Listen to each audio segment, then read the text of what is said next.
And the one and only Jeff Van Gundy, broadcaster, coach, bon vivant. Welcome. Very happy you're here. Thank you for joining us. And y'all know we just had to travel across the country for the most juicy game of this young NBA season. LeBron James and the Cavaliers charging into Madison Square Garden to play the suddenly red-hot Knicks. Now, Brian and I were over at the Garden for Cavs shoot-around this morning. LeBron, very clearly ready to go for a game that has all kinds of subplots on top of subplots. Not that he needs the extra motivation. From the very start of his career, there has just been something about this building that LeBron becomes a human highlight film. There was the time he dropped 50. Oh, and that other time when he dropped, 52. And the multiple triple-doubles he's had here. I mean, look, there are all kinds of ways that LeBron wants to keep going here, but of course it's more than the world's most famous arena on his mind tonight. There is also the matter of his ongoing feud with the New York Knicks team president, Phil Jackson. You may remember last month when Phil claimed that LeBron demanded special treatment so he could spend extra time hanging out with his posse.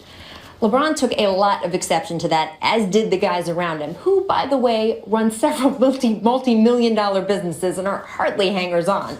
And apparently, no wounds have healed since then. When asked about Phil this week, LeBron didn't back down, saying he had no interest in sitting down with Jackson to talk all this out. And Phil apparently not in a conciliatory mood either. In an appearance on CBS Sportsnet just last night, Jackson very specifically did not apologize and also said he had no intention of seeking LeBron out for a chat. He said, no, it's water under the bridge. I don't think there was anybody hurt or harmed in this situation. I think LeBron's friend obviously had an issue with it, so we just let it go. It's not enough to talk about it. Now, LeBron told us this morning that he had not yet seen Jackson's interview, but I promise you, it will get put in front of him before he takes the court tonight. And look, I've had a lot of people ask me over the last month, what is this really about? Is this just about the word posse? And the answer is, it is about much, much more than that. It's about how LeBron feels he is seen in the league and society and feeling like no matter what he accomplishes off the court, there will be people wanting to put him in his place, so to speak. This is how he put it when he was asked about Phil just the other night. Quote, I've always given respect to people in the league, and it's always shade thrown on me. Just lets me know how much further we still have to go and how far we still have to go as African Americans, even in the light of today. So LeBron, he's putting that in such big picture, Jeff. And Phil, he's much more narrow when he's talking about it. What do you think when you hear both sides? Well, I don't think Phil had any, genuinely, I don't think he had any racial overtones in what he said. I do believe by nature, he's dismissive of anybody else's successes. So I think it's much more in line with his personality versus him taking a racial shot at somebody. But I think when you saw the genuine hurt in Maverick Carter and in LeBron James, I think you do have to look introspectively, all of us, in how we use language. Why don't we use the word friends or business associates? Why, the first time I remember hearing the word posse was in with Allen Iverson's group. Mm-hmm. And I think you mentioned this earlier. It was more of a hangers-on mentality. That's how people perceived it, whether it was true or not, I don't know. Taking from, and certainly LeBron jump-started the careers of Rich Paul and Maverick Carter, but this is certainly not a handout. These men have made it and made it big, and I think this whole drama, we should look at it much bigger context in that language matters, and you have to be very careful about what you say. Something that is innocuous to you means a great deal to somebody else, and that's listen. I had to learn. I listened to myself. I've probably thrown that word out as well, and it's not right. Your brother was very open about the fact that he said, I've used it in the past, and I had to think about the fact that I've only used it when talking about black players, and I'm going to stop using it, or I have stopped using it. This is something LeBron, though, sees as bigger than just this word, and you saw that quote, and you and I both talked about this, right? I think he was not telling the whole truth this morning. I think he had seen, knowing LeBron, when he walked in there, he had seen these new quotes, and he was annoyed that Phil probably hadn't apologized, and he didn't want to go through it again, and so he just said, I don't want to talk about it. By the way, he was kind of in a like a playoff mode today. I know. I mean, it was very He walked in the intense. building. You saw him there in his shooting gear, but when he walked in the building, he was all black from head to toe with even most of his face covered. Looked like a ninja. So I don't know what that means for tonight. 12 hours later, I don't know. But this was, look, LeBron was strategic here in doing this. He saw Phil as totally exposed, and he popped him in the nose. And Phil ends up on the back of the tabloids, and LeBron won this battle. And so if I were Phil, I wouldn't want to relitigate it either. And LeBron already has his victory. He's made his public relations statement. Now he gets to make a statement on the court, and I think that's what we'll remember more than anything. Yeah, I mean, we were showing the clips of him at the Garden. He knows how to score points there, so I think he will be looking to do that tonight. I do want to talk about another subject Phil hit in his interview with CBS Sports, Carmelo. Melo dropped 35 points last night, win over the Heat, leading the Knicks to their 4th straight win, but Jackson would still like him to incorporate more of the triangle offense. Yeah, you knew you were going to hear that triangle word. Phil said, quote, Melo can play that role that Michael Jordan and Kobe Bryant played. That's a perfect spot for him. The only problem, Phil added, is that Melo is still holding on to the ball too long. Phil said that Melo still holds it 4 or 5 seconds. He would like him to hold it for 2 seconds. Coach, I know you've heard this all before. What are your thoughts on this? Well, they don't even run the triangle very often, so I'm not sure what the debate is. I think, listen, Phil Jackson, I don't think needs to apologize or try to legitimize this offense. He won and won huge with it, and he's a great, great basketball coach. There are many different ways to win, and I think Jeff Hornacek has tried to find the right blend. Carmelo Anthony's a certain player. Some players have to find a rhythm through holding the ball. I think in general, ball movement's important, but what they're trying to do with him is get him the ball in his spots so he can go to work and take advantage of his best strengths. I really don't compare it to a Jordan or a Bryant. I wish those guys would have moved the ball a little bit more against our teams instead of shooting all the time and beating us. But, listen, there's always going to be this pull. It seems like they're still fighting. Should they run the triangle? How much should they run the triangle? Is the triangle still relevant? And good offense is always relevant. You can run a lot of different systems to win.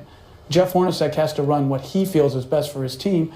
And I give credit to Phil in that even though he wants to talk a lot about the triangle, he's not demanding that he run it and run it. He's awfully demanding in the way he talks about it. Now, let's say you were the coach of the Knicks. It shouldn't be too hard. And let's say you're preparing your team for a game, and all of a sudden you hear your boss giving interviews talking about your lead player. He uses coded language again. He called him a ball hog. That's essentially what he called him. And by the way, I think Melo does, I'm not a coach, but I think Melo does hog the ball at times, but he's also been extremely successful. He's been playing the same way for 14 years. He's an isolation player. We know who Carmelo Anthony He's going to be an is, isolation right? player till his last day in the league. He's never loved the triangle, but I don't think Phil is being helpful. And I don't know how you'd feel if you were the coach about him giving these interviews. Now, look, please keep doing it. He gives us fodder. We need it. We have a show every day. But yeah, I don't think Phil's helping by giving these interviews, talking about what his player and his coach essentially should be doing. Well, I think, listen, Jeff Hornacek's done a good job. Think about all the potential pitfalls they've had so far. Rose's trial, missing training camp. Joakim Noah hasn't been what they thought. Is Carmelo taking away from Porzingis? And I think Jeff Hornacek has put it together extremely well, and they're playing well, and they're getting better. And so, to answer your point, I think as a organization, you have to speak in one voice as much as you can. I think Miami has perfected that. San Antonio has perfected it, where they're all speaking the same language with the same goals. And in this situation, I think, again, there is this innate pressure, I think, for the talk always to be about the triangle. And what they should be talking about is when they guard well, they win. When they rebound, they win. Because they're going to find enough offense with Porzingis, Anthony, and Rose when he's healthy. Well, Phil Jackson's getting paid a lot of money. So I get it. But I also wonder if he doesn't hurt the situation more than he helps it. Well, you know, his original comments about LeBron were about LeBron's time with the Heat, right? And of course, the Knicks were playing the Heat last night, so people asked Eric Spoelstra, hey, do you remember this incident that Phil started this whole thing and talking about? And he basically said, I don't even remember that. He goes, you know, Phil likes to say things just to say them. And there's an element to that, right? Yeah, again, when he was coaching and winning, everybody who covered them loved that part of his needling personality. Now when his team, you know, has been in a bit of a struggle and he's not coaching, the media covers him differently. He hasn't changed, but how the media cover him Should he has change? changed. I think you're always looking to change for whatever is better for your team, but I just think a lot of this is about how he's being covered versus him doing something radically different. But this idea of special treatment, can we get real? Okay, I mean, LeBron, Michael Jordan got like he wasn't always in on the pregame talks. You know, I'm sure he had, you know, bodyguards that traveled that, you know, maybe B.J. Armstrong didn't have.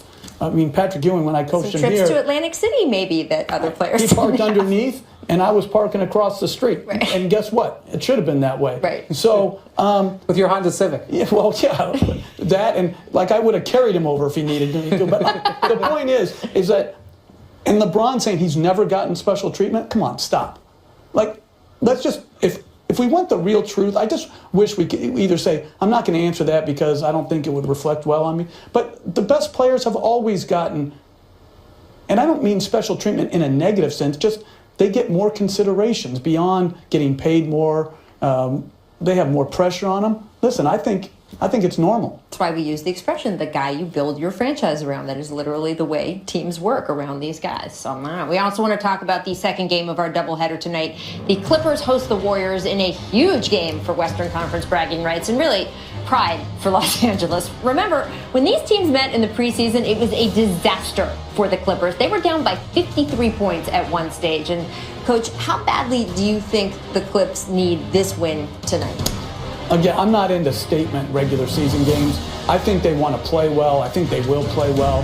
I think they'll win. I think they have an outstanding team. But you think Clippers are going to win tonight? Yeah, I think they're a great team that had a little, you know, bump in the road, just like sort of Cleveland did. Golden State is the best team. I don't think it's close. And then you have, you know, Cleveland, Clippers, San Antonio, probably in Toronto in the next grouping. And I think the Clippers are really good. So I don't think it, in the big picture, doesn't mean anything, but it's sure fun to watch great teams play. The Clippers had a great game plan last week when they played in Cleveland. They really took advantage of the Cavs' weakness on the interior. Blake Griffin was a tremendous facilitator, had 11 assists. They bring that same type of game plan and effort tonight at home. Coming off a bad loss against the Pacers, I'll bet they stick their foot in the ground and get a win. I think they can get it. Two out of two people, you guys both think. You're picking against the team with the best record in the league and possibly the best offense ever. That's interesting. Well, last year they played them well. They couldn't I know. finish. They couldn't finish, but they played them well. And I understand what you're saying about not being a statement game. I do think that teams can build confidence if they get wins during the regular season. We shall see. We do want to get to a topic, Jeff, that you love, dear to your heart. One of your favorites. What's that? Flopping. Marcus Smart officially was warned for this flop that he took Monday night in Houston. Check it out again. That's really, I mean, that's special right there. Not everybody could do that. NBA Horford should be like warned for missing a layup. Yes, and he had one last year. It's just as bad as this one he had last year. He was fined $5,000 for this one against the Hawks. Yeah, I don't know what that was. I mean, it's like, boom, out of a cannon or something like that. I mean, has the league done enough? This has just happened again. Is the league done enough to stop players from popping? I think that they tried. Their finding system, I think, did curtail it somewhat.